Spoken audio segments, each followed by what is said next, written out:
that's fine.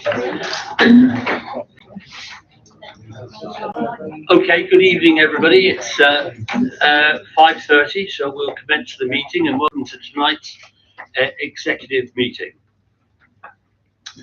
First of all, I'd like to take apologies. We've got apologies from Councillor Kevin Mitchell, who can't be here tonight. He's normally in attendance. I've got the minutes of the 10th of January. If you are agreeable, I'll sign those. Can I have a second to that we accept those minutes? Thank you. Are we all in favour to accept the minutes? Okay, they're agreed.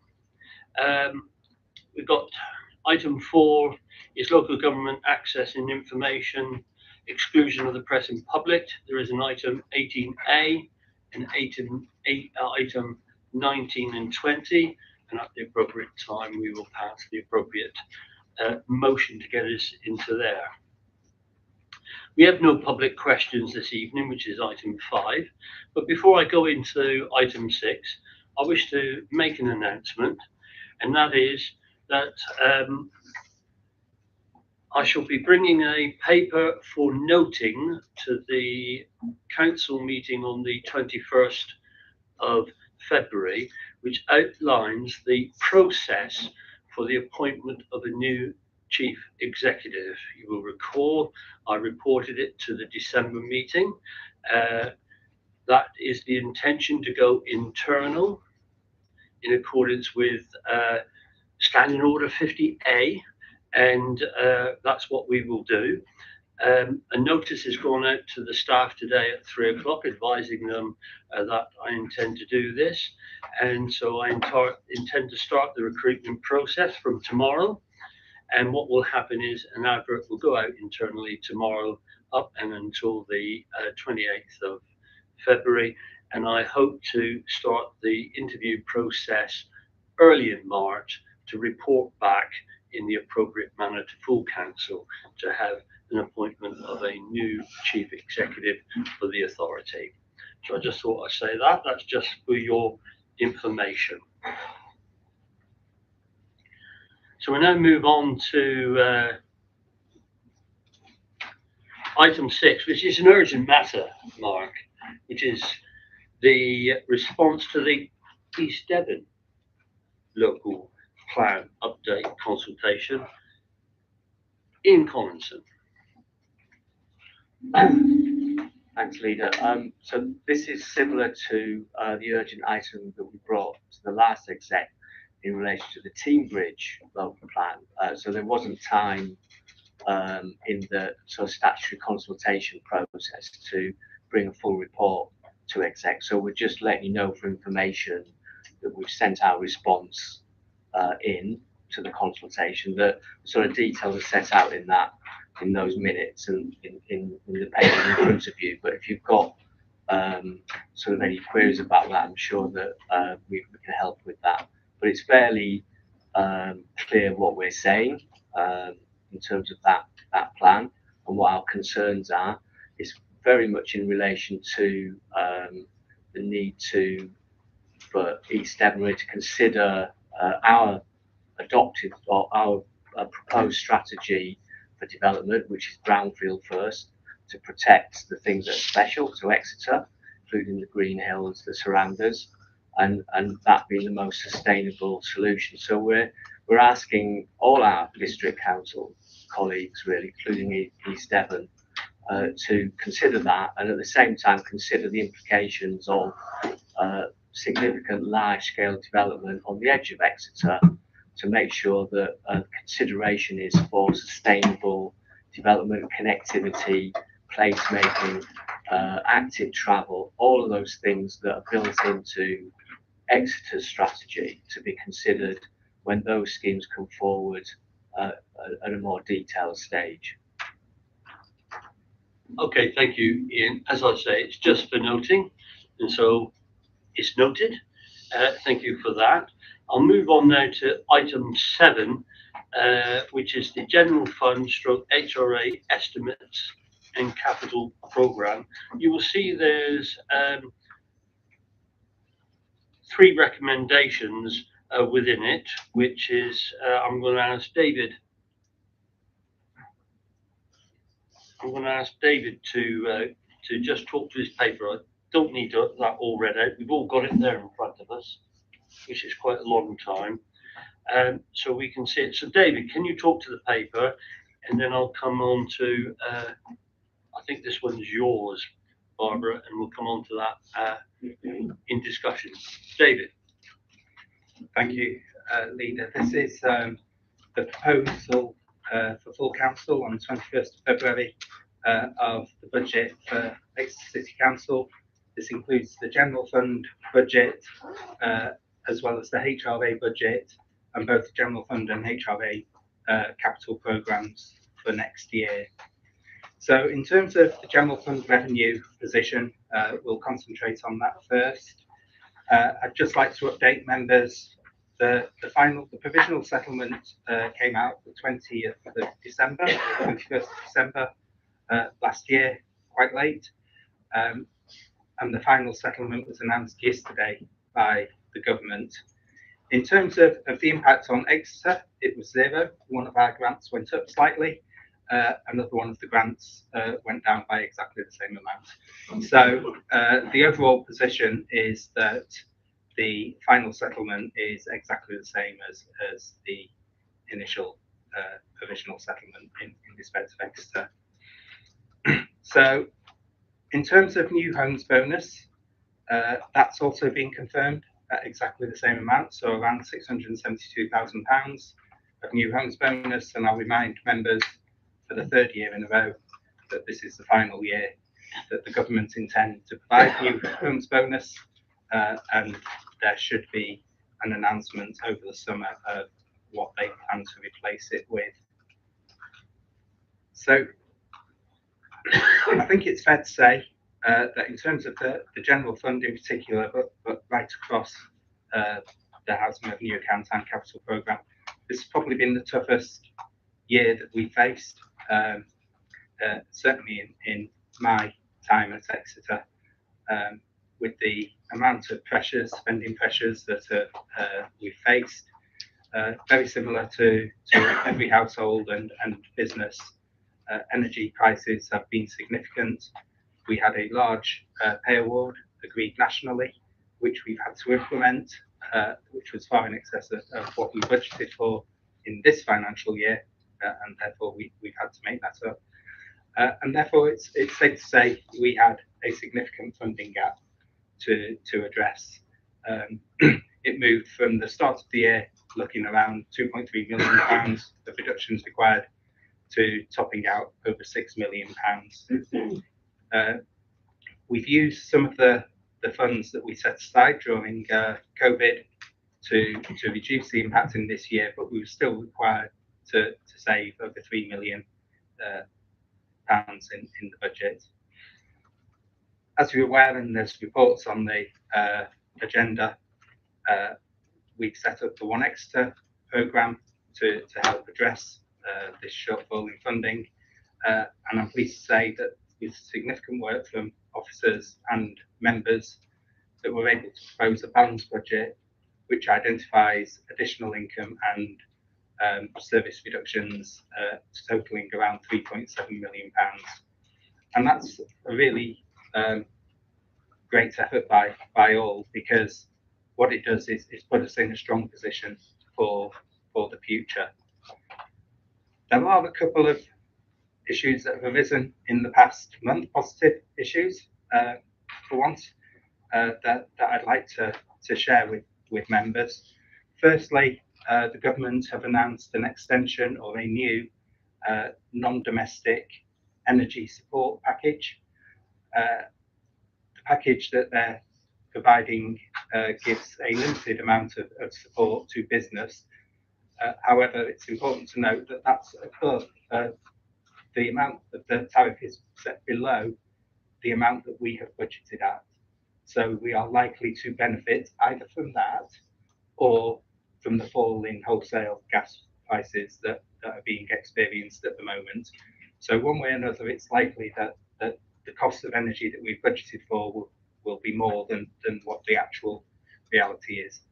The second issue, and this one will come with a huge caveat, members will be aware that we supported another local authority in attempting to get leisure classed as a non-business VAT under a special legal regime. It appears that HMRC are about to announce that they accept that, which means the VAT position on our leisure portfolio will change from having standard rated VAT to non-business where you don't charge VAT. As I said, huge caveat that HMRC have not yet announced that, and therefore it's not particularly appropriate for us to account for that yet until it's but certainly it's been reported in the local government press, and a lot of work's been done by VAT specialists in the area, including our own VAT advisors. So I thought it's important to just make members aware of that. So ultimately, the point of this paper and the point of the 21st of February Extraordinary Council is to set the council tax. The council tax is being proposed at £175.13 for abandoned property for Exeter City Council only, and that's a rise of £5.08 from the present £170.05. So that's the proposal. It's 2.99%, which is the maximum allowed by the government without going to a referendum. So in terms of the HRA, equally facing the same cost pressures, government announced that they would be limiting rent increases to 7%, not the normal CPI plus one. The report went before members in January, and this obviously is lower than the 11.1% inflation rate that's currently running, and therefore, you know, has meant some challenging decisions in order to achieve a balanced budget on the housing revenue account. I'm pleased to say we have a balanced budget, but I would like members to note that the amount above the minimum level of reserves that we keep on HRA is now quite low. So it's a challenging position to be in, but we're able to continue with the plans as set out and deliver a balanced budget that keeps us above that level this year. In terms of the capital programme, if we concentrate on the general fund again first, members will be aware that borrowing costs have gone significantly up in the past 6 months, and therefore I've been reporting to members at capital monitoring reports throughout the year that it was important that we did a review of the capital programme to ensure it remained affordable and didn't add further pressure to the revenue programme. And that work's been done by our corporate property team and our engineering team to look at what are the highest priorities in terms of health and safety, keeping the public safe, keeping our staff safe. And they've come up with a revised programme. Now, because the work necessarily was detailed and took some time, unfortunately, it's come through quite late. So the capital programme as laid out before you is an officer recommendation based on ensuring a capital programme. And therefore, it's important to note that there may be some things missing from the capital programme that members may feel are important. Capital programme is monitored on a quarterly basis and can be updated. So if there is anything that's absolutely pressing and requires returning into the capital programme, there'll be a process to go through where we look to see how we will fund that and not look to add pressure on the revenue budget. But I want to make it absolutely clear it's an officer proposed capital programme this year. In terms of the housing revenue account, the capital programme is significant again, totaling £19.3 million, of which 11.8 will be for improvements in the existing stock and 7.5 million towards the provision of new council homes. So a good programme and keeps us within our balance. That's all I wanted to say, so I'm happy to take any questions. Well, thank you, Dave, for that report. Thank you for the information about the council tax rises. It would be interesting just to compare, and I think we will on the night of the 21st of February, our £5.08 increase compared to the county council's increase, police and crime commissioner's increase, and the fire increase. I feel sure we'll have that information, which will help people understand and put it in perspective. You are quite right with regard to the capital programme, and we've got the recommendations there before us, and you quite rightly say these are the officer recommendations, most of which I can advise to you that the executive are happy to support. And I know we've got this policy of basically dealing with health and safety issues first and foremost, and that's a commitment we're always going to make. However, there will come from time to time when I will need to review that to ensure that we are spending the capital programme in relation to what we need for the city. So two things on that. I have asked Mike Carson, who reports to you, to advise me on a regular basis, a sort of a monitoring process, which I am from time to time happy to share with the executive and or scrutiny if they want to see it. There's no secret with any of that. And of course, what I need to also add is an amendment or a further recommendation is I'd like to propose an additional to the capital programme, where it is recommended that the council approve £100,000 for the refurbishment of the St Thomas splash pad, enhancing its life and ensuring that it is available for the use as soon as possible. As with other proposed replacements of pay equipment, it is proposed to fund this project using SIL. And if I can just speak to that amendment, just to say it's a very important amendment. It's an important facility used not just by people in St Thomas, but Exeter, Alvington, in St David's and around the city, just as the Heavitree one, where there are also issues which we will be looking at this summer. I'm pleased to say that we'll be able to get through this summer. I won't be using the splash park, David, but I know there's many children and many families wish to use it, and it is something. And I'm moving this recommendation because these are the sorts of choices that we need to make as a political part of this council for people in Exeter and what we need. And I think that is going to be received and welcomed, and that is something we do. So that is that further recommendation, which I will, I haven't moved them yet though at the end. I'll move them all at the end. I'm going to have a debate now, you see. A debate and a discussion, but there they are for you. So I'm now going to open it up. Do I have any of the opposition leaders wish to make a contribution to the discussion? Not so. All right, thank you, Councillor Jobson. Councillor Moore. Thank you very much. Obviously, this is quite a serious situation, you know, the impact that these cuts will have on both discretionary and statutory services. I just want to pick up on the council auditor's recommendation about what information and engagement will you be undertaking with the public about proposed budget cuts. Okay, thank you. We'll deal with that presently. Do I have any other member of the executive wishes to Councillor Pearce? Yeah, thank you, Chair. Just want to thank Dave for his presentation and just comment really on the council tax element of it.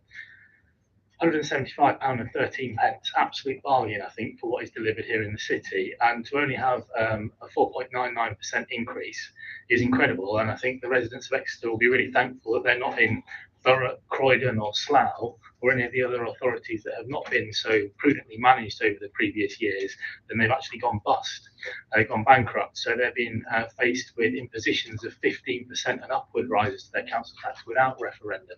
So I think we should just all be thankful for the work that's gone on in the past by the political and the officer leadership of this council. That means we're on a sound enough financial footing to be able to ride out to some extent the tough times that are coming as a result of the cost of living and energy crisis that we're going through. So thank you. Yes, it's 2.99. I don't want to run. It would be very nice if we got 4.99. Be able to do a lot more things. Councillor, I'll come to you at the end, Barbara. Councillor Morse. I wanted to also thank the officers, because I think when we sit here in February and we bring our budget, everyone goes, "Oh, they spent the last week doing the budget." But everybody who is sat as an executive member or the service leads or the SMB know that we ruin our summers by starting this job in August, and we've been at this for 6 odd months trying to get to a point, and it's been a painful 6 months, and it hasn't been the happiest of times, and no decision that we've made here has been easy. So I just wanted to put on record, like, thanks to all the executive that have to sit with me, but we've done this to ourselves by getting elected. But thank you to all the officers that put in those hours and listen to the changes we make at the last minute, or the ones where we don't quite want to do what you want us to do. Thank you for making everything work, really. Thank you, Councillor. Councillor Wright. Thank you, Chair. Councillor Morse has said a lot of what I wanted to say, so well done. Because it might seem to anybody that's watching this or seeing it reported that we're being very flippant about all of this budget. But as Councillor Morse has said, the hard work that's gone into it with the directors, the service leads, and with us as politicians, and of course, Dave, to get to the point where we're just agreeing things, does seem as if there's no depth to it, but there really is. So thank you as well to Councillor Morse for saying that. But just wanted to also thank you, Leader, for asking to put back into the budget the money for the St Thomas splash pad, because as we're going into even more deeper austerity and cost of living crisis, the things that we provide for free, as you said, in this council across the city are so important to people, to families, and I know for sure in St Thomas this is really well used, much appreciated, and it's really important we continue to do that, as you've said. So just want to say thank you for accepting that. If Dave has accepted it yet, I'm not quite sure, but thank you for raising it. Thank you, Councillor Wright. Yeah, I'm always happy to splash out every now and then. Boom.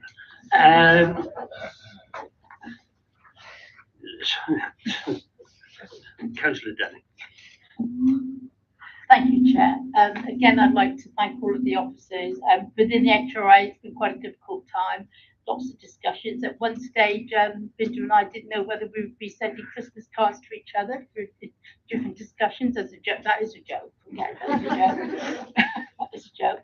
But when you look at it, we have actually now got a good budget set, and it's a fair budget, and it's going to actually continue with what we do well in Exeter, which is to provide good homes for our tenants. They say stock, I say homes, because that's what they are. Okay, and we will continue to build, and we're going to carry on to do that. I'd like to reiterate what Councillor Wright has said about St Thomas's Splash Pool. I used to go there at the age of 2 or 3. Okay, I took my own children there from Hereford, can I say, all the way to St Thomas's. It is, and for some children this year, it will be the only summer holiday that they will get. And I think that, it's absolutely brilliant. So I'd like to thank the officers as well, again, and for Dave for explaining all this to me during the portfolio holders meeting, for me to understand. It's a balanced budget for the HRA, and I'd like to move it along with you. Thank you. Councillor Williams. Thank you, Chair. I just wanted to add that not only has Dave been briefing and advising executive members, but also all council members who received finance and budget briefings in December and about a month ago in January. So I think it's been really important, and it's important for the public to be aware that all councillors have had the opportunity to be kept informed of the general direction of travel and the sorts of savings or cuts, however you want to describe it, I think it is cuts, that we're having to manage to in order to have a balanced budget. Thank you. Councillor Parkhouse. Thank you, Chair. I just wanted to highlight something that Dave said about the VAT with leisure, and just, thank him and other officers for taking that gamble on that case, because obviously it was the right call at the time, and it's something that has, fingers crossed, if everything gets, signed off by powers that be, is going to definitely have a positive influence on our leisure, providing leisure in the city. Can I just clarify with Dave that it's something that we can backdate? So in terms of the process, if and when HRC announce, it will be backdated, so you can reclaim VAT back to April 2018. However, for us, that will be 2021, as that's when we brought it back in-house. So it's only in-house provision of leisure. If you're providing it through an external contractor, it's not. It won't fall under the same stipulation. So April 2021, we can recover the VAT from post-COVID when we reopened, and my team are currently working on what that means as a rough value. Thank you, Dave. If that's it, and yes, I'm pleased that that's happened, although we're not outspending it yet, because we've got to wait for that decision, and we've got to look at it all in the round, because we've got to look at it all entirely. It was, of course, one of the main reasons why we were told not to bring the service in-house, because we would have to pay VAT. I knew I was right. And also, I'm not going to be criticised. Why didn't I do it back to 2018? I think getting it done in 2021 was a good thing. And so I'm very, very pleased that we've managed to get there. It is our aim to provide a quality service for the residents of Exeter at a sensible price. And that is what we intend to do. And again, I've got to say, if you haven't been to the new St Sybil's Point, you need to get yourself there. So that's it. We've got the recommendations before you with the additional recommendation. Are we okay with that? So I'm going to formally move them as amended from the chair. Can I have a seconder, please? All those in favour? Thank you very much, Mark. So we move on to agenda item 8, and this is the capital strategy for 23-24. Here there is one recommendation that we approve the capital strategy set out in Appendix A. Dave Hodgson. Thank you, Chair. We now get on to a series of reports that are statutory and underpin the budget that's being proposed to Council. The first being the capital strategy. This sets out the framework under which we make capital decisions and how we monitor and review the capital programme. The main change this year is to reflect the borrowing and the increase in borrowing and the slightly different approach to setting the capital programme, focusing on health and safety and focusing on keeping people safe, as opposed to the wider condition survey complete capital programme that we had previously. That's the only significant change in the strategy, and I'm happy to take any questions. Thank you for that, Dave. Do either of the leaders wish to make a contribution? No? Okay, I'll open it up to the floor. Dave has pointed out the difference, which is always helpful when we're doing these things. So in the absence of any contributions, I'm going to formally move it from the chair. Can I have a seconder, please? Thank you. All those in favour? Unanimous, Chair. Has been carried. Thank you, Mark. And then move on to agenda item 9, which is the Prudential Code for Capital Finance in Local Authorities. incorporating the annual statement of minimum revenue provision. And here there are two recommendations, and I'm going to ask David to talk to them. Thank you, Chair. This is the second of those statutory papers, Prudential Code and Minimum Revenue Provision Statement.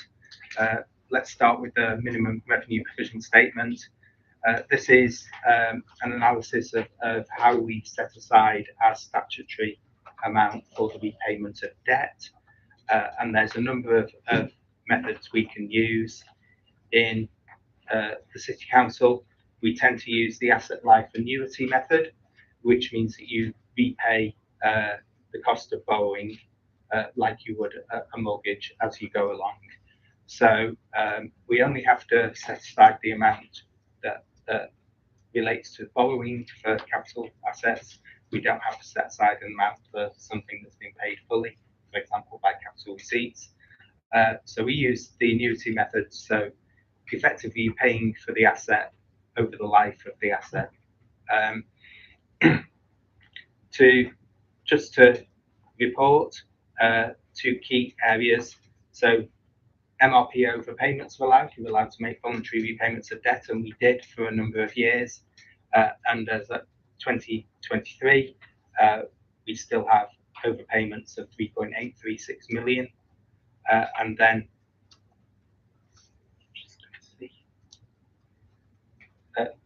the proposal, if approved, will result in an MRP charge for 23-24 of around £1.783 million. So that's the amount we'll be setting aside. In terms of the Prudential Code, that's a range of indicators designed by CITFA to allow members to analyse the impact of their capital expenditure and their capital decisions, the impact it has on the revenue account, and the amount of debt. So it's split into two key areas. One is looking at the capital programme and its cost, and the other is looking at a range of indicators around treasury management. So the indicators are set out in appendices A to C. I will remind members that the key issue for them to concentrate on is firstly the capital financing requirement, because that's the assessment of how much we need to borrow to finance that capital programme present and past. And secondly, two indicators. One, the operational boundary, and that is the amount of debt you allow me to, the amount of borrowing you allow me to undertake to cover our capital programme. And the authorised limit, which is the amount of debt you allow me to borrow in total. So that's the capital programme plus an extra amount for day-to-day cash flow management. And it's really important because they're statutory limits. I can't reach them, and therefore we have to ensure that we can do that to deliver the capital programme that you approve. And I'm happy to take questions. Thank you, David. Are there any contributions from either of the two leaders? Councillor Moore. Thank you very much. Just interested in the general fund, about the ratio of financing costs to net revenue stream. At what point do you feel that it will be financially unsustainable for the general fund? Okay, thank you. You've not been funny, you've clearly read that. If you could email that to us, and I'll make sure you get a reply to that question. Thank you, Councillor. It's on page 88 if you want to look. Okay, we'll make sure you get an answer to that question. Okay, thank you. Is there any other contributions from the floor? No, therefore I'll move the recommendations from the chair. Can I have a seconder, please? All those in favour? Unanimous, Chair. That has been carried. Thank you. I'll now move on to item 10, which is the Treasury Management Strategy. And here we have one recommendation that's going to council that we adopt the new Treasury Management Strategy and delegations contained within the report. David. Thank you, Chair. We're pleased to know this is the last of the statutory reports that accompanies the budget. So this is our Treasury Management Strategy. which sets out and limits the behaviours that we have in respect of where we place money and how we borrow money. So again, there's no significant changes in the report itself, but I would like to draw members' attention, because I think it's quite interesting, but I am an accountant, to the appendix which is a new indicator under the Prudential Code, but actually more appropriately sits with the Treasury Management Strategy, which sets out our borrowing. So if I just take the liability benchmark, which is the first on page 117 of the graphs, what this shows is the amount of our capital financing requirement, our underlying need to borrow as a council as a whole. So that includes the general fund and HRA, which are split out over the next two. That's our underlying need to borrow. The black line, which is shaded in blue, is our actual borrowing. So you can see there's quite a gap that we're internally borrowing to cover in that. And then the orange line is the amount of our net borrowing when you take into account our investments. And as you can see, over the next 10 years, if our investments stay roughly as they are, that will actually go to a negative position based on the existing capital programme as approved. The red dotted line then adds in that headroom that you allow me, if you approve the authorised limit, to enable us to do day-to-day short-term borrowing to manage cash flow. So I thought that was quite an interesting table to just demonstrate.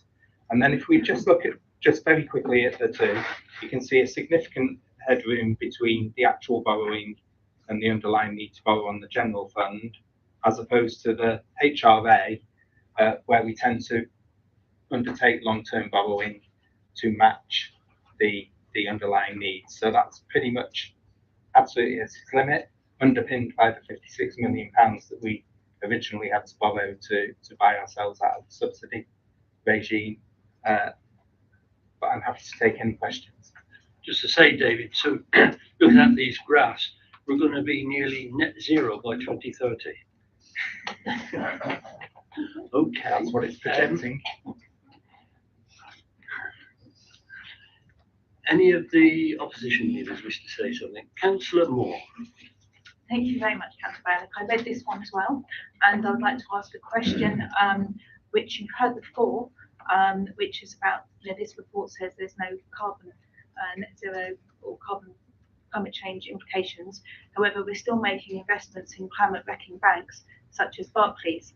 And so I'm wondering what advice has been received and how you've on the appropriate investment to help us reach our net zero targets.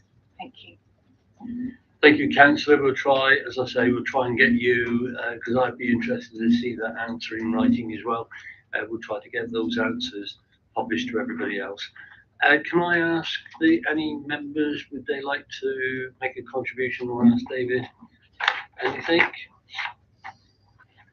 So if we're happy with those recommendations, I'm going to formally move them from the chair. Can I have a seconder, please?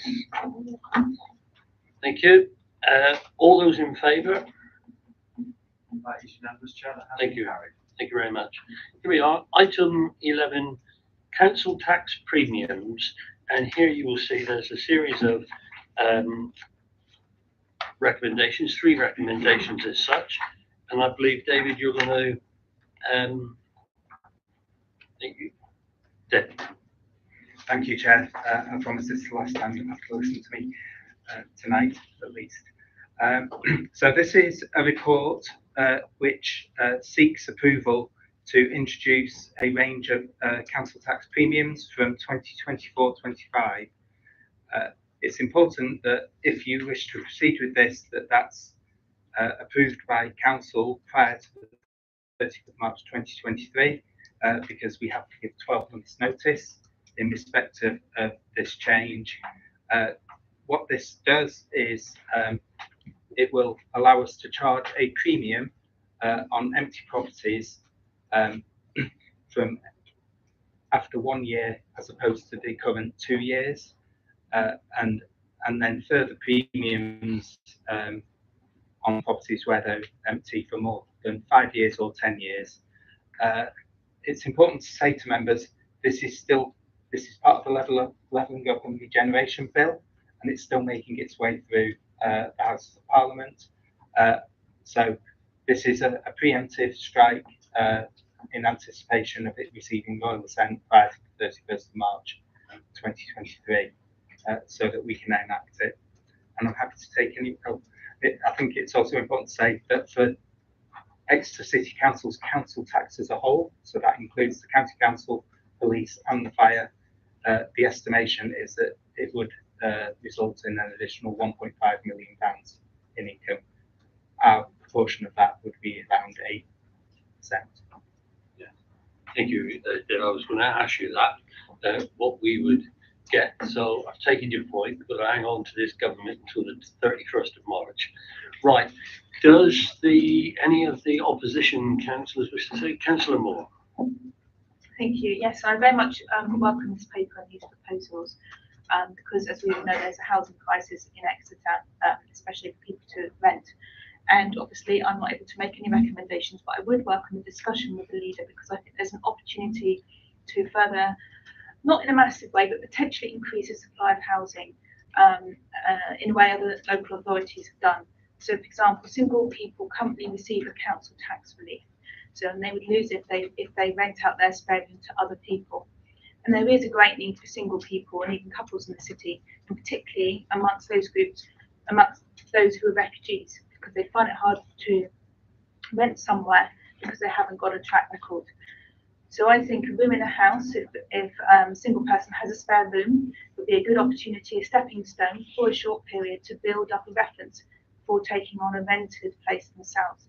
So I'd ask you if we can have a conversation about a proposal to enable single person relief to be kept by that individual for a period if they rent out a spare room in the usual way that landlords do to refugees who are looking to move on in accommodation in the city. And I think this could bring real benefit at no cost to the council or council taxpayers. Thank you, Councillor Moore. I'm going to open it up. I'll deal with that at the end. Can I have any more contributions from any of the members? No? Councillor Wright. Sorry, Councillor. I'll be quick. There. Thank you. So, yes, really glad to see this, and just clarifying that 1.2b, they're talking about second homes. There is the term that is used and understood by me. Thank you.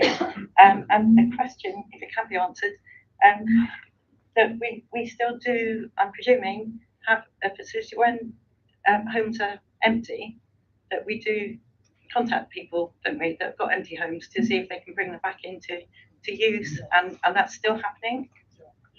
Thank you. Anybody else?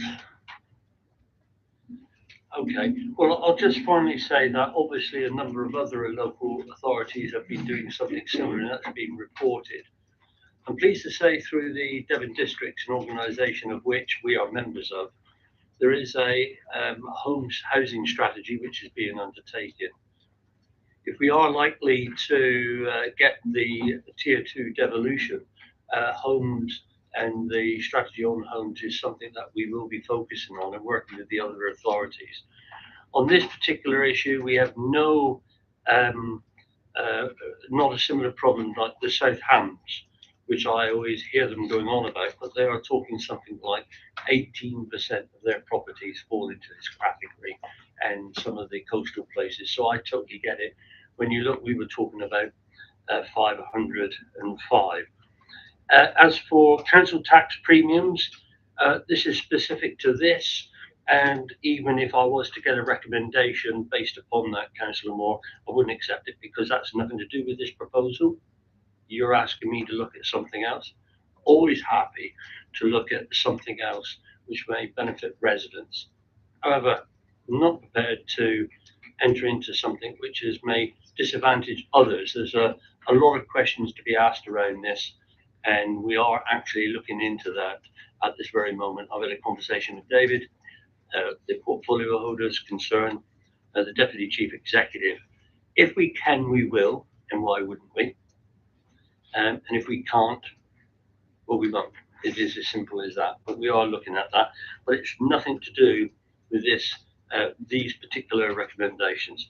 So I'll move these recommendations from the chair. All those in favour of the recommendations, please show.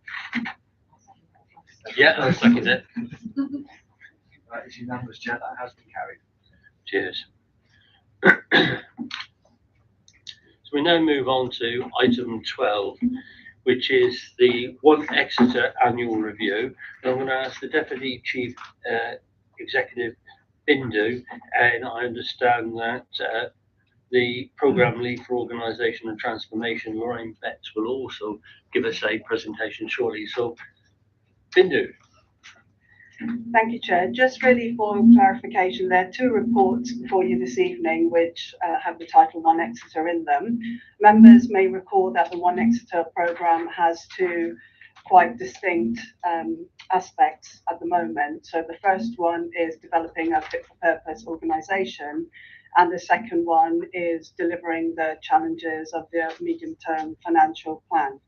This report is specifically about the first part, which is developing a fit-for-purpose organisation, and the later report, item 18, picks up the proposals to deliver the balanced budget as outlined by the Director of Finance earlier. Before I hand over to Lorraine to take you through the key highlights of the work over the last year, Chair, what I'd like to do is to emphasise the significant work that's been done by the Strategic Management Board, the Operational Management Board, the One Exeter team, working with the Trade Union and Staff Sounding Board, as well as with the portfolio holders for this area, which are the leader and deputy leader. I think it's fair to say that once we got to about late summer, and some of the challenges around the medium-term financial plan started to change and our challenge increased, there was, I think I could describe it as a pivot. So the officers kind of focused their attention on working on delivering some of the proposals around cost reductions. But the part of the report that Lorraine will speak to in a moment is equally important, because that's how we work to ensure that we're developing a fit-for-purpose organisation, and that becomes ever more important as we go forward.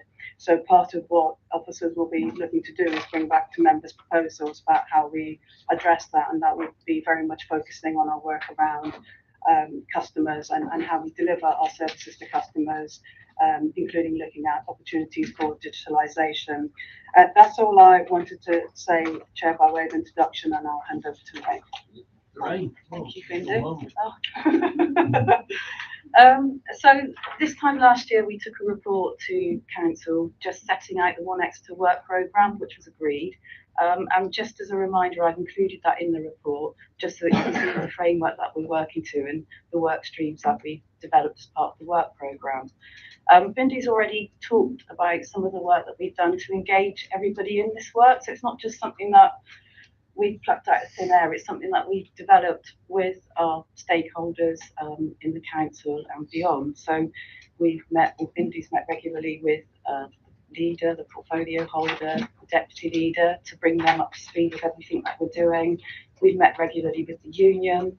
We've met with strategic management, operational management, and we've also created a staff sounding board. And that's a board made up of representatives from across the council, so that we can meet with them on a quarterly basis just to talk about the work programme, talk about our ideas and thinking about where we might go, and give them the opportunity to say, yeah, we think that's going to work, we think that's something that we'd like to see, or no, it's not going to work for these reasons, because we think that it's the people on the ground very often that know whether or not these things are going to land well.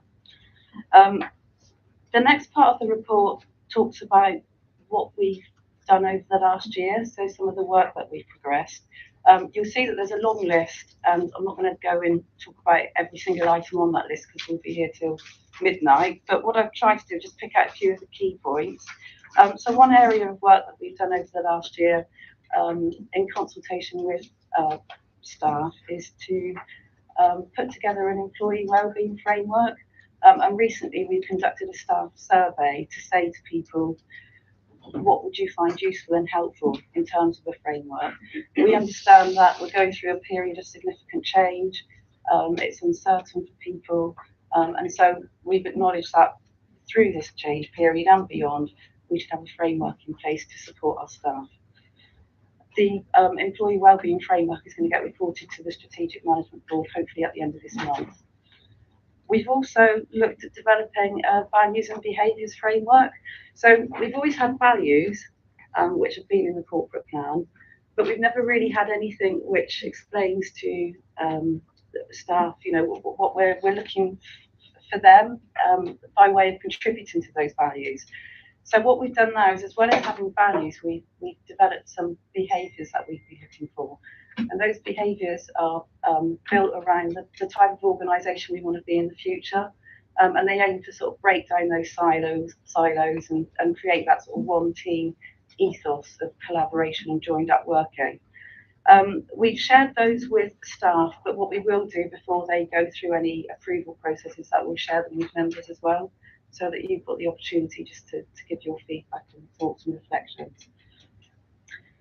Linked to the performance and development, linked to the values and behaviours, we've introduced, we're looking to introduce a new performance and development review framework. We've had growth and development reviews in the past, but the performance and development reviews will pick up on those values and behaviours. So we'll give people the time to reflect on their performance over the year and how they've demonstrated those values and behaviours in their day-to-day work.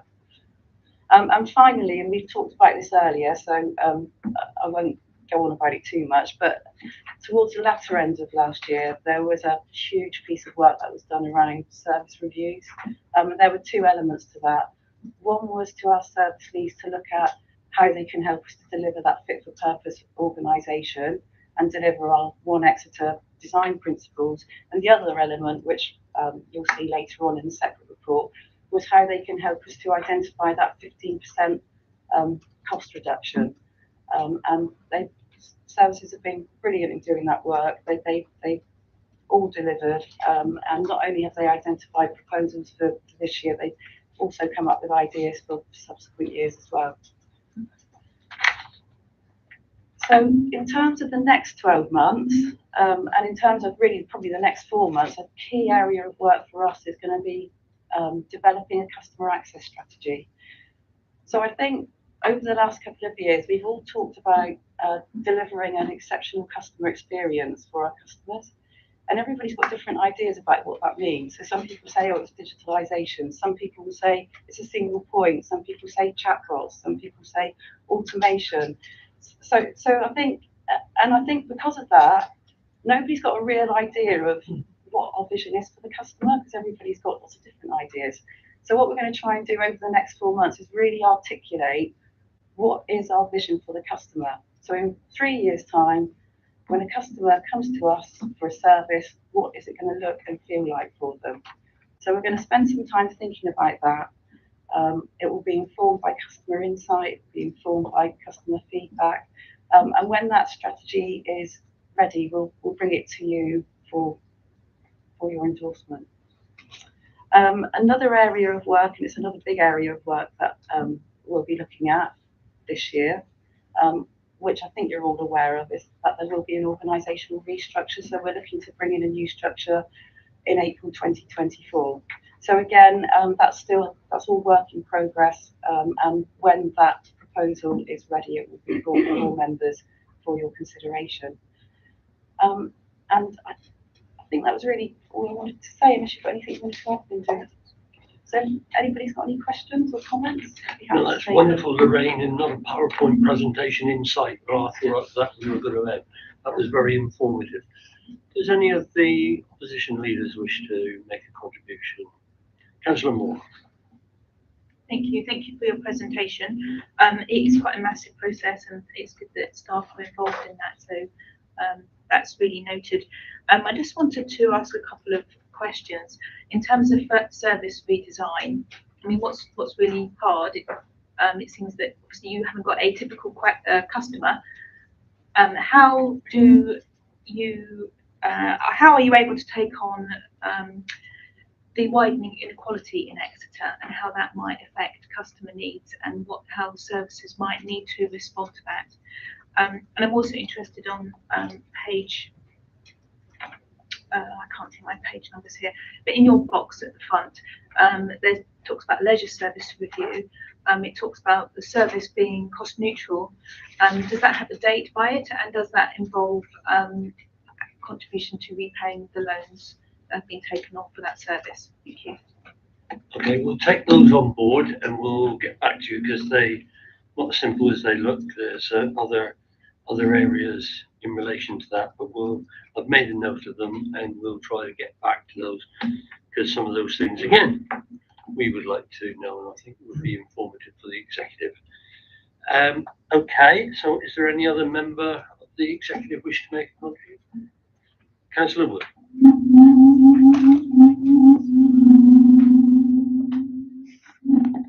Thank you, Leader.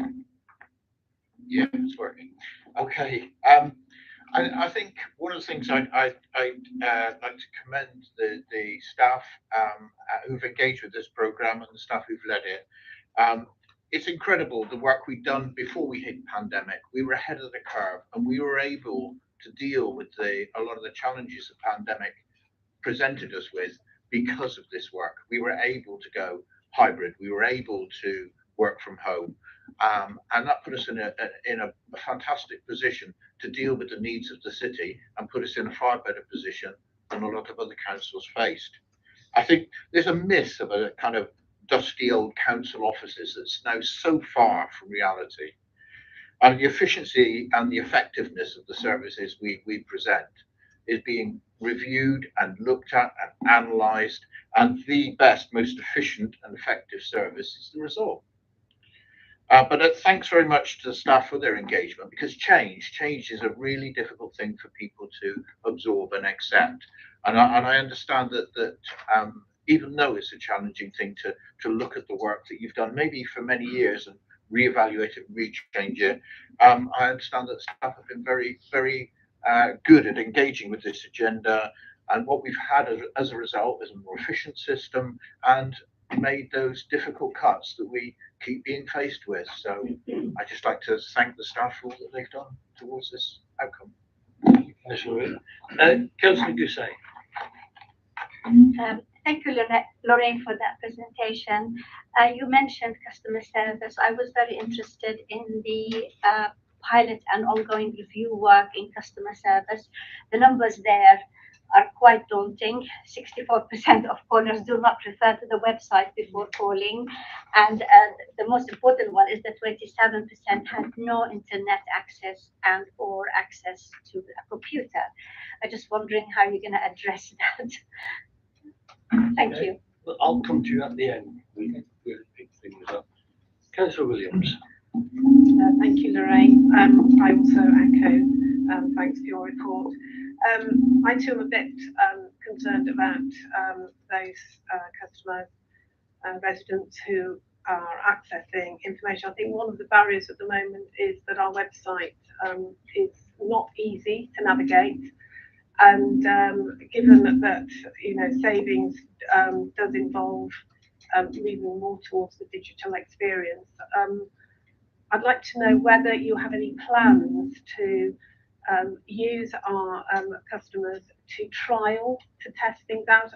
I used to work for the Open University, and one of the things that we did when we were moving more to being online and digital, we were actually asking groups of students and staff to actually go through accessing online materials that they needed to use. And we were able to tell and assess from the analysis of the evidence how they access and whether we could make it easier and simpler for them to access the bit that they were after. And I think that is something we really need to do. For example, I was only yesterday that Councillor Gousset wanted to report a full litter bin. And at the moment, the easiest way to do it is if you just search for litter. But if you actually try and go through the links, you have to go through 3 different levels. And what you're looking for doesn't actually appear on the first page, it doesn't appear on the second page. And so it's those sorts of things that are already producing barriers for our residents. And it's, you know, it's much easier to pick up the phone, we think it is, and ring. So it's actually, what plans have we got to test any system that we have so that it actually, it works for our residents? Okay, thank you, Councillor Williams. Is there anybody else? Okay, if you can just, we will get some detailed answers about this. You just generalise, because I am one of that 64% who go up and don't look at the website. So sorry, although I don't fall into the 27% of not having internet access. So how do you get me and people like me and other people to actually go onto the website, and then when I'm on there, I'm not throwing the computer out the window, because like Councillor Williams said, it's taking me ages to get through it. If I can try and summarise the couple of points that were made by the councillors. So firstly, I think a major part of this is about cultural change. So it's easy enough to put out a customer strategy. Councils and organisations up and down the land will have them. It's really important for us to almost look at our services from the lens of the customer, because if we do that, to my mind, we can't go far wrong. So Lorraine referred to customer insight, and that's really important. We make assumptions all the time about who uses online services and who doesn't. So there was quite a time where we used to say that people in the older age categories didn't access online services. Now, while that might be true, we know we can't make that generalization, because lots of people do.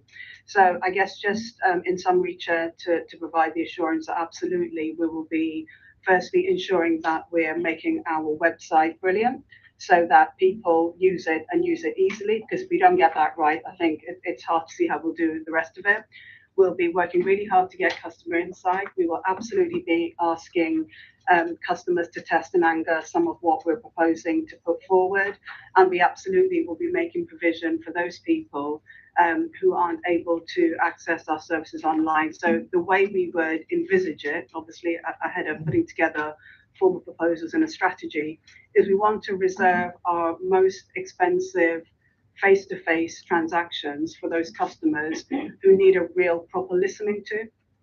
And for everyone else, we need to understand how can we encourage them to transact with us online or by telephone, but we will always retain provision for those people who aren't able to access services online. So I hope that answers it, Chair. Okay, thank you. And just to say, we will take on board things like widening inequalities. We do worry about that, and I know we do take that on board.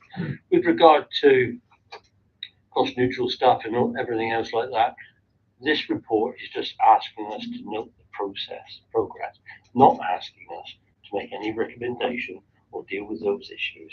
This is just to note progress. Those other issues will be picked up in other places and other times about that.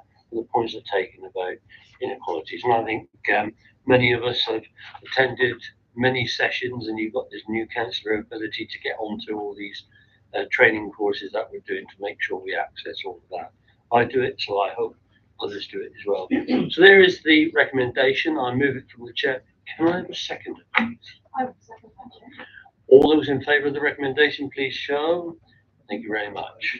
Chair, that has been carried. Thank you. And here we are now, item 13, which is the annual pay policy statement for 23-24. There's two recommendations here. This one is for Bart to talk to. Bart. Thank you very much, Chair. Members, you'll recognise the format of this report, because this is one that I have to bring you every year. It is a statutory requirement as set out in Section 38 of the Localism Act. And what we are required to do is publish each year the pay of the chief officers, the pay of the lowest paid, and a comparison of the two. Just for clarity for you, you'll see under page 159 that I've clarified what a chief officer is, and essentially in relation to statutory chief officers there are three, and that is the head of paid service and chief exec, the council's monitoring officer, and the council's chief finance officer, who is the section 151 officer. We obviously have other non-statutory chief officers, but it was important for me to make that distinction for you. If I take you to page 163, you will see that we have very clearly set out what the pay grades for the chief officers are in the first table, and you'll see that we set out in the bottom table what the relationship between the two is. And so you'll see the annual median pay. That median means middle, not average. So we really clear. So it's middle pay, not average pay, and that is 26,845. And the multiplier to the chief executive pay is 4.61, and the multiplier in relation to the lowest paid is 5.88. And you see the pay policy says that if the multiplier gets to the position where it is 10, then we absolutely will bring that back to you, but we'll bring this paper back to you anyway. So the recommendation to you is really quite simple. Please, can you approve the pay policy statement so that I can publish it? Thank you. Does the opposition leaders have anything to say on this one? No, I'll open it up. No, we'll see the recommendations there.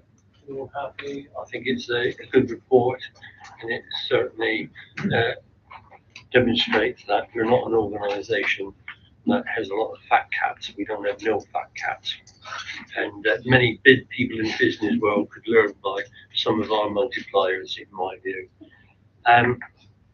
So I'll move that recommendation from the chair. Can I have a seconder? Yep. Thank you very much. All those in favour? That's unanimous, Chair. That has been carried. Thank you. Item 14, which is also an important report, this is the gender pay gap report, and you will see that the recommendations here to council, there are 3, and I'll move those from those up before you. So again, Barn, this is for you to talk to. Thank you very much, Chair. So this is the second of the statutory documents that I have to bring to you. We're required on the Equality Act to publish the gender pay gap, and in particular we're required to set out what the average gender pay is, what the gender pay gap is, indicate whether we have any bonuses, and obviously in this organisation we don't, and the proportion of males and females that receive such bonuses, and as I said, we don't have that in this organisation. The recommendations before you are really quite straightforward, and I'm asking you to note on page 170 the headlines, if you like, and the headlines is that in Exeter City Council the average rate of pay for females is higher than males. And I'll give you some statistics about that, which I think you'll find very interesting shortly. And I should highlight that the difference has decreased slightly since last year from 5% to 3.9%. And also the final highlight is that there are nearly 3 times more males in the lower quartile than there are females. So the statistics that I thought would be interesting for you is that I had a good look at what the ONS survey says about gender pay gap, and what that says is the median pay for all employers was 8.3% less for women than men nationally. So that's why I'm saying we do actually buck the trend, because our average female pay is higher than male. And what ONS also says is that the gap between male and female pay has been going down since 1997, and the overall pay gap since 1997 is getting smaller. However, what that also shows is the average female pay part-time is 2.6% higher than that for men. So I just want to flag that to you. So you'll see on page 173 the quartiles that we talked about. So you'll see that in Exeter City Council we have 74% more men in the lowest paid quartile than we have women, and in the upper, so the middle range is mainly populated by females, and you'll see that on average we pay more females. And that the upper pay bracket, if you like, is pretty close between males and females. So that's really all I have to say or to point you to that direction, and I would ask you to approve the gender pay gap report so that I may publish that more widely. Okay, opposition leaders wish anything to contribute? No. Any members of the executive? Councillor Morse. It's all right. I think we've run out of speakers. I'm sorry about that.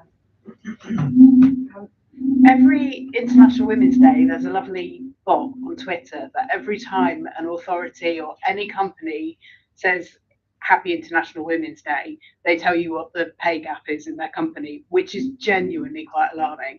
And there's a bit of me that was a little upset that at no point did Exeter say Happy International Women's Day, because we didn't get to say that there are very rarely do women get paid more. So I'm quite proud of this. I obviously think everybody should be getting paid a nice even amount, but for a while it's quite nice for women to get a bit more. So I think we should be really proud of ourselves here today. Thank you. Thank you. Is there anybody else wish to say something? Councillor Wright. Thank you, Chair. Yes, also very pleased, obviously, about this, because I want to point out the amount of lower paid being males highest, because there are more men in the lower on the lower rungs of the pay grades. Thank you. That's what I was trying to say, due to the nature of the jobs, which don't exclude women from doing them, but historically have been mainly men doing them, and owning the waste collection, etc. So it's not that we're paying women more, it's just that we have more women in the council in managerial positions, higher management positions, and it's fabulous. Okay, anybody else wish to say something? Just a remark, it is a report which tells the Exeter City Council that we're okay, and that's fantastic. But I just wonder, with the ONS data that you gave us, if somebody somewhere, I feel sure it is, done some calculations where would we be if workers, male and female, in this country had decent pay rises over the last 12 years. Most workers, women and men, have suffered greatly, including in real terms in this council, when we were forced by central government to withhold wage increases, even though we had budgeted for it. We were not allowed to pay it in their sort of so-called plan in going forward, which clearly has not worked, by the way. So yes, we can be quite rightly self-congratulatory, well, that as well. But what I'm really worried about is we need to reflect what is really going on in society. And there is a cost of living crisis.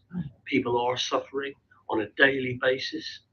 We are proud that we, I believe, have looked after and supported our workers here in the City Council. That is the being of us, if you don't mind me saying, of the ruling party. We will always want to do that, honour pay rises, reflect good terms and conditions, work with the trade unions.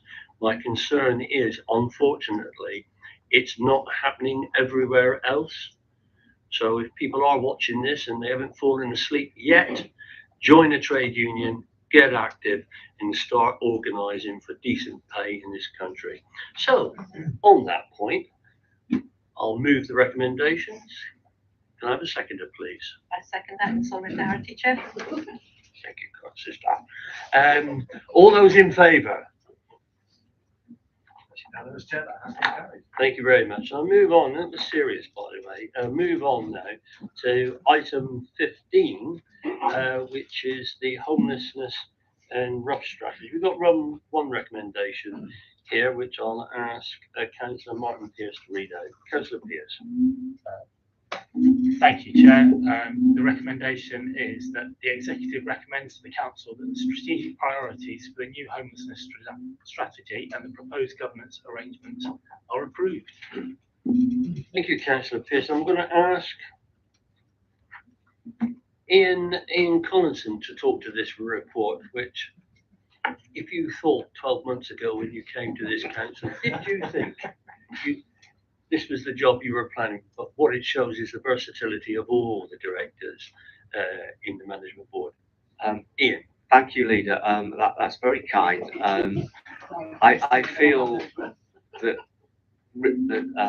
I shouldn't really speak to this prop as I have had no input into it, in all honesty. But Richard's here, who in his team did all the work, so I agreed with him that he'll speak.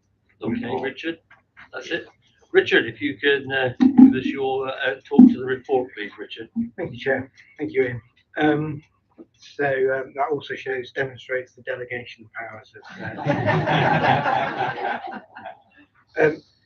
I'll be brief. Hopefully, people have had an opportunity to read the report, but if you haven't, I do appreciate it's a 43-page document. So unless you want to use it as a tonic for narcolepsy, then I'll just give you a brief summary.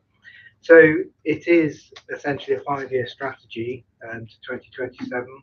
It's building on a general direction of travel that the service has been moving through over the last few years, and it importantly conveys a set of 5 high-level priority areas. And they are, just in case you need to test me later on, ending rough sleeping, working towards that by the end of 2024, increasing homelessness prevention, early intervention services, growing health, wellbeing and recovery, which is a very broad area, growing the inclusion and the enablement of our customers, so that includes participation, employment opportunities, how we engage customer satisfaction, and also how we outreach services into place-based work. And then a final one around governance, which is optimizing the systems and the partnerships. So that's including how we work forward with shared resources and developing joint workforce pieces. That will also include a homeless reduction board, which I'll mention a little bit later. So all of the strategy and the priorities within are based and rooted in the evaluation and feedback from various stakeholder inputs, and not solely, but inclusive of outcomes from the last strategy, the last 5-year strategy, which finished in 2021, and the findings and the data and the needs analysis from 2022, which is a co-produced piece of work with partners. Our stakeholder feedback and co-production from the rough sleeper initiatives and complex needs work. That also incorporates many of the conversations and the initiatives coming up from the ASB summit. And then also representation, most recently from partner agencies and other key stakeholders who kindly participated in the task and finish group that was undertaken by the scrutiny committee. So what we have is a draft document which went out for public consultation in November and December. Feedback on that wasn't as extensive as I'd hoped it would be, but the benefit, at least in one respect, was nearly 90% of the feedback supported the priorities. There was some concern around the deliverability, i.e. how we're going to walk the actual talk, but again, that will be dependent on the extent and level of the priorities that are set out within the action plans. So they are to follow, subject to the approval of the strategy, and they will include delivery plans that will be co-designed, again, with those key stakeholders, which will start, they have just started actually in anticipation of approval, but they will finish by the end of March, so we are hopefully ready to press the green light in the beginning of April. I will add here that the plans are likely to be a variety of inputs around consolidation of the current work, and particularly with a view to the current financial climate that we're all working in, partners as well as ourselves, and also with a view to looking at, as I mentioned earlier, shared resources. So that could be shared services with our respective local authority partners, but also, most importantly, with the city partners. Those of you more eagle-eyed will notice on the front of the document, it doesn't say Exeter City Council Homelessness Strategy, it says Exeter. So one of the agendas here is to widen the involvement and the accountability ultimately, and leadership of particular work streams by some of our other key stakeholders. So those actions will include where possible, the task and finish recommendations. There are 19 of those in total. Of work streams that the task and finish group has recommended, and by and large, as I've mentioned in the report, I think they're all integratable within the strategy, and there will be some delivery actions to be scoped out relating to those. In terms of feedback, importantly, there was a tail off from the last strategy in terms of the involvement and the reporting back to members. Those of you who've been here longer will remember it was a joint strategy with Teambridge District Council, but we had an amicable divorce partway through due to differences in management priorities, but also the urban-rural split between both of those authorities. So there's been quite a lot of work to re-establish the governance around the work currently going on, but also more importantly to get a board that has a clear focus on homelessness reduction. So not just the visible rough sleeping of homelessness, but the wider homelessness that many of you don't always see on a day-to-day basis, but forms the larger part of the iceberg. So there is a proposal and a structure within the fifth of the priorities, which is around a homelessness reduction board, which would be a merge of stakeholders, including officers and members of the council, according to your preferences. And again, I'll come and consult with the various individuals around approval of membership and who those members might be, following, hopefully, approval on the 21st of the full council meeting. So the strategy is set to cut itself to its own cloth accordingly over the next 5 years, but be under no doubt it will also look at aspiration as well and some stretch targets, because the whole point of it is to improve on the current. And it's a good position to be working on at the moment. We've got a lot of strong services and a huge amount of commitment from the city, but there's always more that we can do. And subject to approval, we'll hope to go live with this from the 1st of April. Thank you, Richard, and it is an important piece of work. Thank you for that. Opposition leaders, any questions? Councillor Moore. Thank you very much for this piece of work. It's really important and really quite. So I just wanted to pick up on your last point about partnership. So will this report be sent to the various political partners for their signing off? I'm also interested in terms of how this might relate to the Council Housing Advisory Board, because there's some things in here, for example, there's highlighting the importance of mediation, and I think that's really, you know, a potential that could be a lifesaver actually for many council tenants who are dealing with difficult situations or difficult neighbours. And so I think there's things there that we need to be picking up with on that committee to look at how it might impact on council services there. Thank you. Okay, thank you for those questions. I'm going to open it up to the floor. Councillor Williams. Councillor Williams. Thank you, Chair. I'd like to congratulate Richard and the team for an excellent piece of work. I'd also like to thank Councillor Denning for initiating the task and finish study when she was chair of that particular scrutiny group. I have to say, as the portfolio holder at the time, I did sort of suck my teeth and like my breath in, because I thought the team's got so much work on its plate to cope with, and I have to say they did it with good grace, and it was just a fantastic piece of work.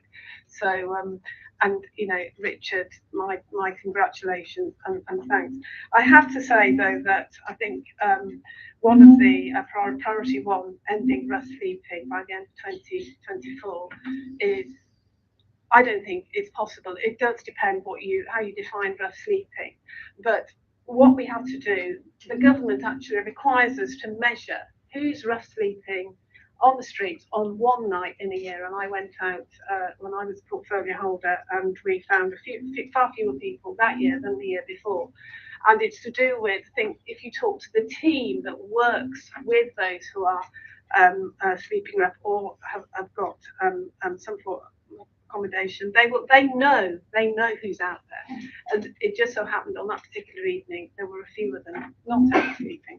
So I think what the reality of it is that we should be achieving a steady state, because you know, with the current situation as it is, with a lack of accommodation, the cost of living crisis, we cannot expect to have this naught. Go out one night in November and find naught. I don't think it's possible. Maybe I'm just, you know, I'm just giving up. I don't know, Richard, you'll know. But I just think that it's so difficult. And the other thing that really works against us is the government's short-term approach to funding. the number of officers that are actually having to apply for grant funding.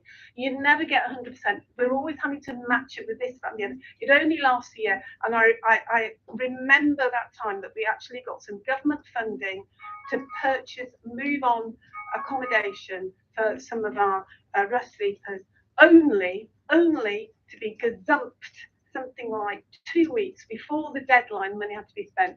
Then the vendor came back to said, no, actually, I do want to sell it to you after all. And they came back just after the government deadline, and we lost that money. So it's absolutely ridiculous how it's currently managed. The challenges are enormous, and I just have to congratulate Richard and the team for the fantastic work they do in really, really difficult and challenging circumstances. Thank you, Councillor Williams. Councillor Pearce. Thank you, Chair, and thank you, Councillor Williams, for that great little speech there. Fantastic. And a third thanks, really, because this is the most important one. It goes to Richard and the team. As Councillor Williams said, this is a really challenging area to work in. Lots of constraints, national pictures at play here in everything. You know, we're reduced to some kind of like Hunger Games bidding and fighting against other authorities to try and get the meagre resources that we're allowed to even try and attempt to have any sort of impact. But moving away from the sort of broader political points, which we'll spend all night making about this, I want to speak to the great policy document we've got here in front of us. I think this is a fantastic opportunity where once again we can bring excellence to Exeter. And we've got some really exciting things here. Point 5 of those strategies, optimising systems and partnerships. This really speaks to the system change that is required if we're to have any chance of ending rough sleeping, be that by 2024 or wherever, you know, at some point in the future. I think that 2024 target is a great aspiration.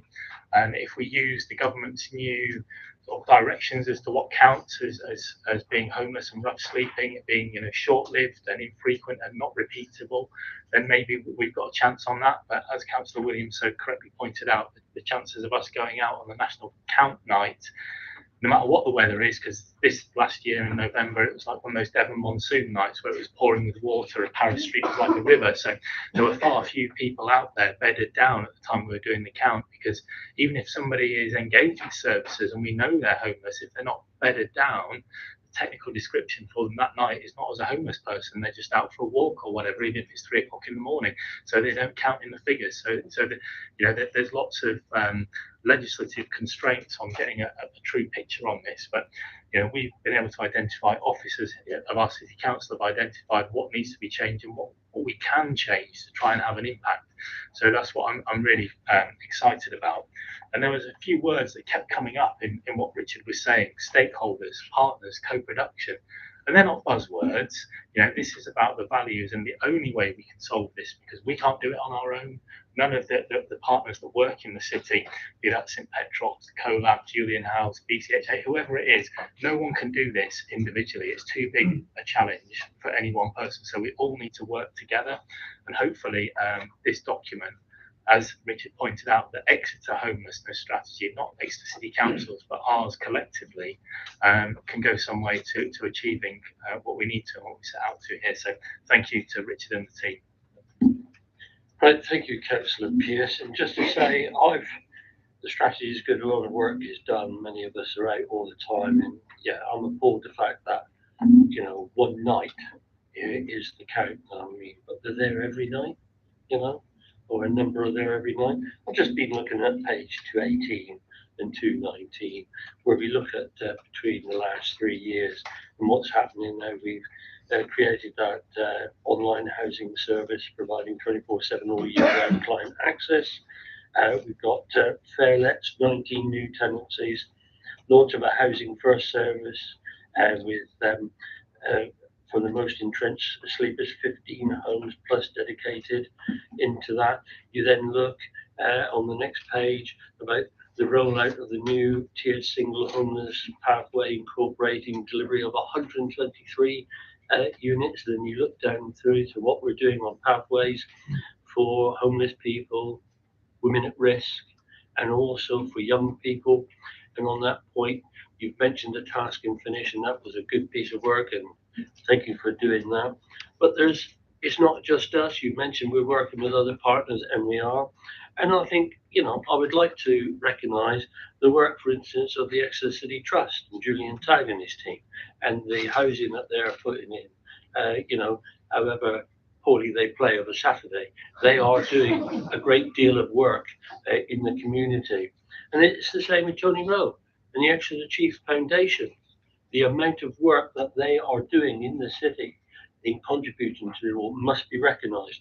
And then there, of course, are partners throughout. Many church organisations that I speak to and tell me they're all working together. And that is why it is a strategy for Exeter. And Richard, thank you and the guys for all the work you do. It's one of those services which goes under the radar. People don't see it all the time. It's not the big projects, is it? I don't know, do we have any big projects at the moment? It's not a big project that we all wax lyrical about, but that work is going on week in, week out.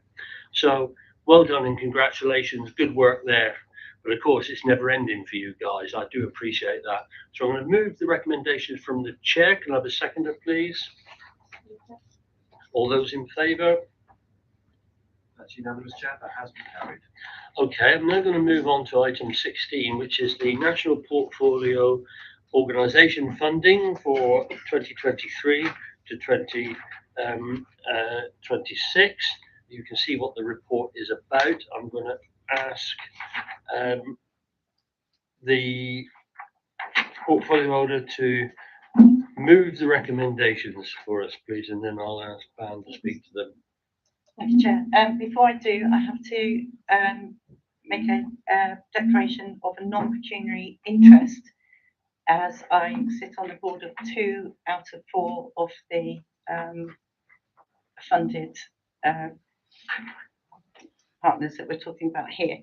So on the advice of the monitoring officer, I'm able to read the recommendations and to talk very briefly to the report, and then I will leave the room for the rest of the discussion and voting. Yes. Yeah, fine. That's all right. Okay. If you'd like to refer to the recommendations, please, Councillor Wright. Thank you, Chair. So the recommendations are that recommendations to council that we approve the funding in accordance with the table below for Exeter Phoenix, Exeter Northcote Theatre, Exeter UNESCO, City of Literature and Libraries Unlimited. And to note that new service level agreements for 2023 to 26 are agreed based on the National Portfolio Organisation's business case for delivery. And to note that while this is a 3-year funding commitment, it will be reviewed annually to take into account the council's financial position. Okay, thank you. So at this moment, I'm going to ask Barn just to talk to the report at the moment. Yeah. If you're just reporting the report, there's no reason why Councillor Wright has to leave at the moment. She's not participating in a vote at the moment. No, she is obliged to leave. She has declared an order, so she's obliged to leave the meeting whilst the vote is going on. Fine, yeah. Sorry, Chair, I gave false information. I thought I was going to have to speak to you. Yeah, okay. All right. Okay, Councillor Wright. Thank you very much, Chair. So this, I'm pleased to report to you members, this is actually JP's report, and he's unable to be with us tonight, so very sincere apologies to you. So just by way of background, Exeter City Council has previously supported the MPOs by way of a 3-year grant funding. That funding agreement comes to an end in March 2023. So the proposals to you are for the next 3 years, and you'll see that on page 236 there is a table that sets out what the recommendations to the 4 MPO organisations, which are essentially Exeter Phoenix, the Northcote, Exeter UNESCO, City of Literature and Libraries Unlimited. And the recommendation to you is for a total of 147,000 to those organisations. Just to flag to you, and it's important that I do, that this actually represents an overall reduction on the budget or the grant funding budget of 100,000 per year, and also the section 151 officer did whisper in my ear quite loudly before I came to this meeting, and he said, please do remind members that whilst it is hoped that we can give that funding for the next 3 years, there is no guarantee, and therefore each year there will be a very careful scrutiny that our funding that is going to be made available to organisations. So it is hopefully it's a 3-year programme, but we will have to look at our resources annually each year. And the final thing for me just to say is that you'll see that JP has flagged that he is minded to put in place a careful reporting system to come back to you so that he can demonstrate, or the organisations who have been grant funded can demonstrate what impact that they have had in Exeter and its community. So really that's all I have to say. Okay, thank you, Bob. Before I open it up, just want to make it clear, whereas it's the Arts Council funding, they make their national portfolios funding for 3 years. We are actually looking at it for this year. The Arts Council doesn't spend our money for us, right? That's what we need to say, is we choose to top it up in this way, but that's a decision we have to make every year. So we will need to bring that back against next year, because in this time we just don't know where we are. So I understand that. So does any member of the opposition leaders wish to say something? Councillor Moore. Thank you very much. I just want to talk about that time frame for annual funding reviews. All these organisations are charities and will need good notice in terms of any potential cuts or proposed level of funding in the future years. So we have a commitment from the portfolio holder that this will be an autumn pre-Christmas type notification, rather than, if it happens now, that often will put an organisation into a crisis position. Okay, if there's, I'm now opening up to Councillor Morse. Sorry, Martin, can I have the one microphone? We're allowed 2 times of those. Cutbacks. I have a feeling that this conversation will be had many, many times coming up, but there are reports where we make decisions, where we cut money or we spend money and everything doesn't feel so bad about it. I think this is one of the ones we do with a really heavy heart. It's not something we're enjoying to do. We're a Labour-led council and we're very much the bread and roses brigade over here. It's not just food, it is our hearts that we need to improve. So I think it should be noted that other local authorities have stopped funding the arts and culture years ago, and we are still trying, and I know Dave has warned us, but we're still trying to persist with this so that we can. There are some great organisations that didn't receive funding from national portfolio organisations that are in real dire straits at the moment, and they are really important cultural capital for the city and for this county that may not exist afterwards. So I think I just want to say, of all the decisions we make, there are some really difficult ones, and this one, even though we have not cut severely, we've not stopped funding people, we are not happy that we've had to make this decision, and we are also deeply upset that some of the other things have not been funded and therefore are not in front of us today. Okay, thank you. That was a government decision, incidentally, if I'm going to be political. Anybody else want to make a contribution? Councillor Wood. Thank you, Leader. Around the timing question, I think one of the challenges we had here, I think, was that we're looking at the national portfolio organisations, and I think it's important to recognise that we were waiting for the Arts Council to confirm who they were funding. That was one of the drivers for us, because if we decide we were going to remove, because we can't afford to fund it all, if we were going to remove funding from what was ultimately a winner in that contest, then that would have been quite a catastrophic decision to have made. So I think the timing is partially not under our control in this case. And I would just comment as well that I was reading an article not that long ago that said how important culture and leisure is at times of financial difficulty for residents and people generally. There are a number of opportunities provided by these organisations which are quite enriching and don't cost a lot. The RAM, for example, is free. So I think it's money well spent, although very difficult in the current conditions. Thank you. Okay, thank you. Anybody else wish to make a contribution? I can clear that up very quickly. We don't top slice anymore, anything. There's no queue, no order. We cannot do that. When we know, with anybody and everybody, when we have to do something, when we know what we get funded, when we know what's in the pot, that's when we can have our discussions with it. It's absolute. You can't go around having discussions, giving commitments to something before you know what you have going forward. Sadly, that is the environment we find ourselves in the minute. If we need to protect the council going forward, no council, no help for anybody. So, with that recommendations, I'll formally move them from the chair. I'll need a seconder from the floor somewhere, please. Councillor Denning, all those in favour, please show. That has been carried. Thank you very much. Better get Laura back in, yes.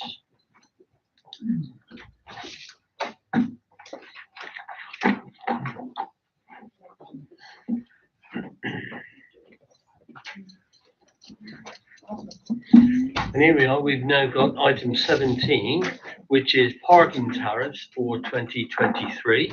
And there are 9 recommendations in which there are alterations. So I'm going to go straight to David. Well, it's David Bartram first. Yeah, you slopey shoulders. And David Bartram, and then Victoria. David. I think, Chair, I will pass the floor. Oh, yeah. Well, it's going to end up with you eventually. So, Victoria. It's another good director that's going to delegate it. Thank you. Thank you, Chair. So this report is to make recommendations under the parking places order, which are listed within the recommendations. I won't read through them because they're listed within the report. And the recommendations were developed and researched as part of the One Exeter programme, which has been talked about previously tonight. Just want to formally thank the car park team and my director, because I'm fairly new to the service, so kind of same as Ian, you come to this organisation, you kind of never know where you're going to end up. So that I'm grateful for this. It's actually been an enjoyed process going through car parking.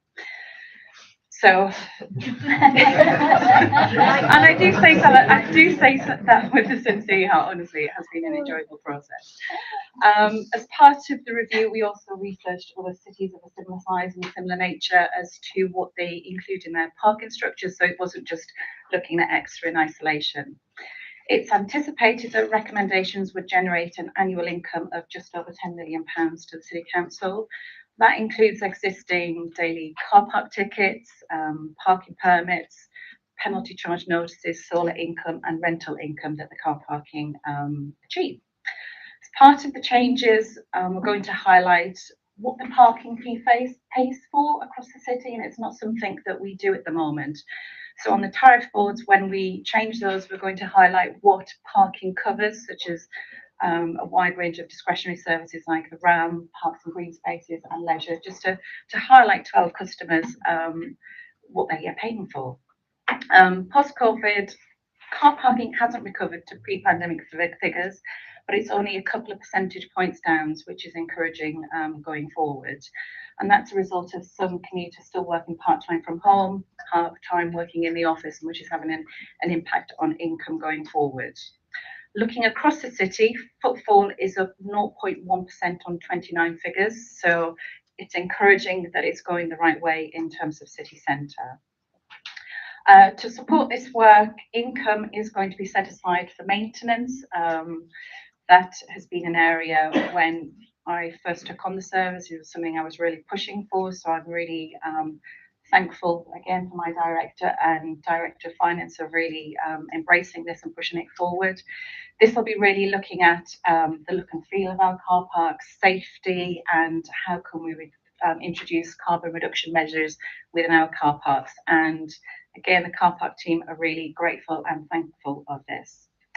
To support the recommendations, we've got some funding separate to the income for car parking, which is through the Shared Prosperity Fund, and that is about providing the enforcement team body-worn cameras when they're out and about on their rounds. So that's separate to the car park income. Future works activity will be about implementing the car park strategy review, which we will have the first document or the draft document fairly soon, which will also include EV charging rollout, decarbonisation of our car park estate and utilising spare capacity within car parks. So the next stage is about undertaking the parking places order, which is a legal process that we need to follow, so engaging with Barnes' team to undertake that. So any questions? Okay, thank you. Victoria, David. Can I just add one thing? So Victoria's taken over car parking very recently, and I've just got to offer my thanks. It's been really interesting. She's looked at the whole service with an entirely fresh pair of eyes and picked up things that we've not picked up before.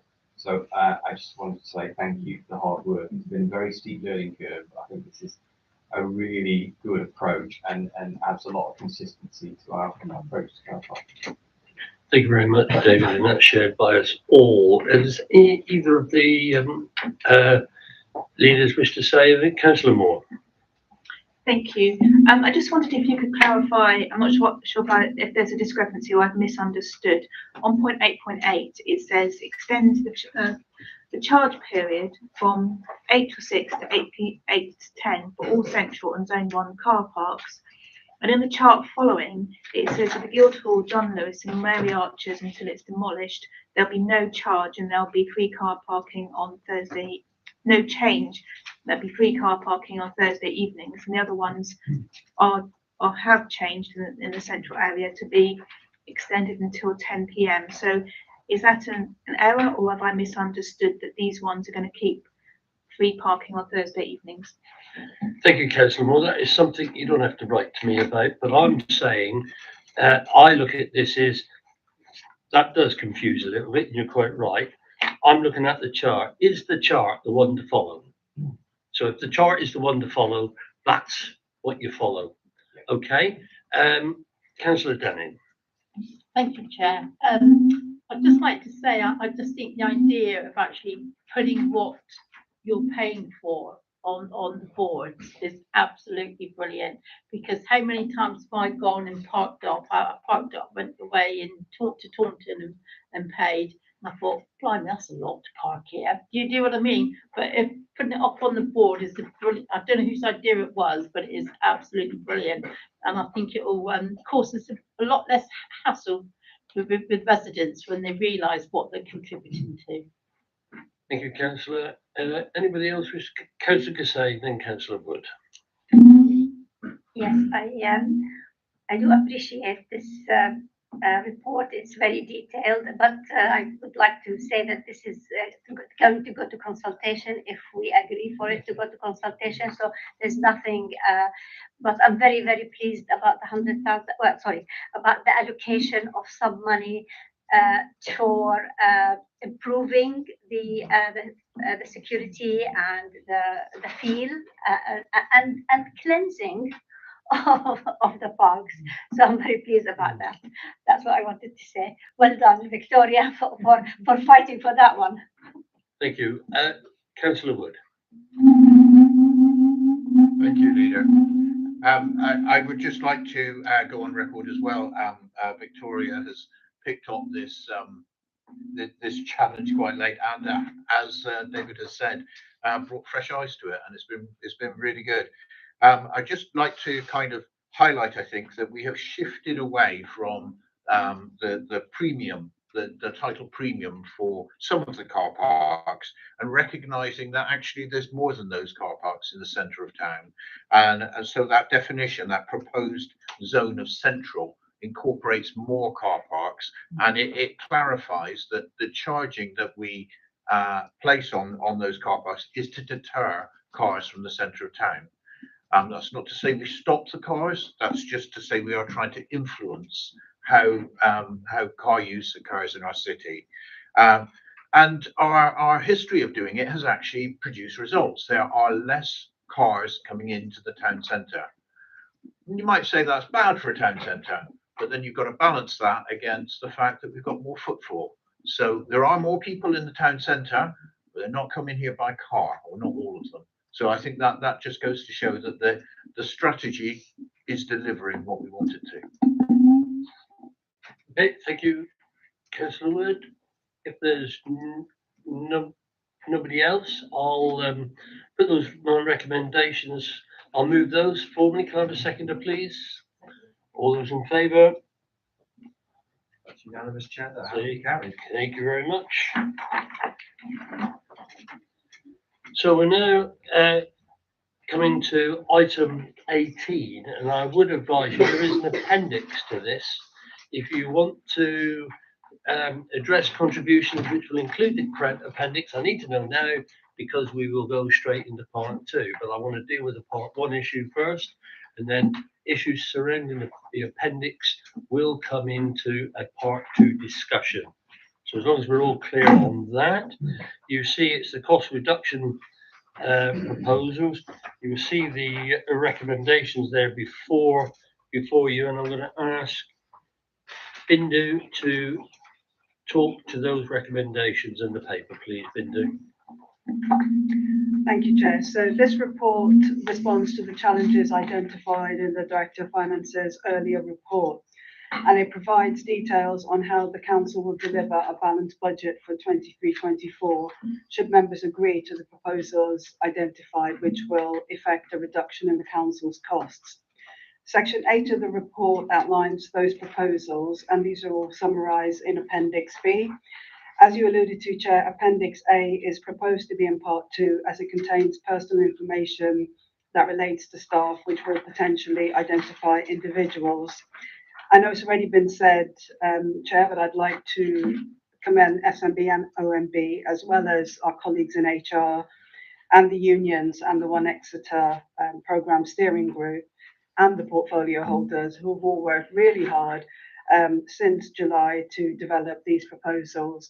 And again, I know this perhaps goes without saying, but I will say this is on top of running the services that they run. So this is very much in addition, alongside working on some of that other One Exeter work that Lorraine described earlier. So in order to meet the funding gap, Chair, the Council has undertaken a number of actions to identify proposals, and these have been described to members at various points by the Director of Finance through members' briefings. But just to remind you, there's been a detailed review of discretionary services provided by the Council, and that's been led by the Director of Finance. There's been an initial service review of all the services of the Council to identify opportunities to reduce costs, while still trying as much as is possible to maintain effective and efficient service delivery. This work has been led by the Operational Management Board, supported by the One Exeter team, and of course working with their portfolio holders. And finally, we have an additional set of proposals which have been developed by the Strategic Management Board, again to reduce costs and enable the delivering of a balanced budget should members agree the proposals. Together, these proposals add up to just over 3.9 million, and the details of that are available in section 8.7 of the report. So, Chair, we know that there'll be an impact on staff, a regrettable impact on staff from the proposals outlined in the report. A large proportion of the general fund, as we know, is made up of staff costs, and therefore this is where a proportion of those proposals for cost reductions will be made. Just to assure members, as you would expect, we followed our organisational change policy and developed a business case which has been carefully scrutinised by the Strategic Management Board, just to assure members that the appropriate consultation with staff that may be impacted by the proposals to reduce posts has already begun. And again, the Part 2 item sets out that business case for members. I think, Chair, just to end, if I can, with the reminder that earlier I referenced the need that in order to really move to address the challenges for the next couple of years ahead of us, it's really important that we focus on that organisation efficiency, developing that fit for purpose programme that will enable us to move forward at pace. Happy to take any questions, Chair. Okay, I just want a little bit of clarification and guidance. We've got two recommendations here. If we're going to go into part 2 in a moment to deal with Appendix A, I can't see how we can approve Appendix A before we've discussed it. Or am I being daft? Yeah, okay. So that part will have to go into part 2 and we will deal with that. 2.2, it says it's to agree the cost reduction proposal set out in paragraphs 8.4 to 8.8 as detailed in Appendix B. That can be dealt, we can debate that in part 1. Okay. In debating that and maybe agreeing that in part 1, does that force effectively the approval of the first one, Appendix A? Do you see what the point I'm making? Does one marry into the other? So if you approve one, you've got no choice but to approve the other. Or do I need to take my trade union head off and just look at this? Or do we now actually move that we go into part 2 to deal with it all, Appendix A and the debate? That would appear to solve the Fine. problem. I'm very mindful that there's a lot of interest in all of this. I mean, the report is out there in the public domain, other than Appendix A, so that's not it. But you know, that would allow a free discussion. So, and the decision will be notified in any event in the minutes, if you understand. People can see what we're going to decide. I mean, if you want to decide these things without having a discussion on either one, I don't advise that personally, because this is one of the biggest things we're dealing with. It needs to be discussed, if you see what I mean. I just want to make sure that we're doing the right thing, if not legally, but out there as well.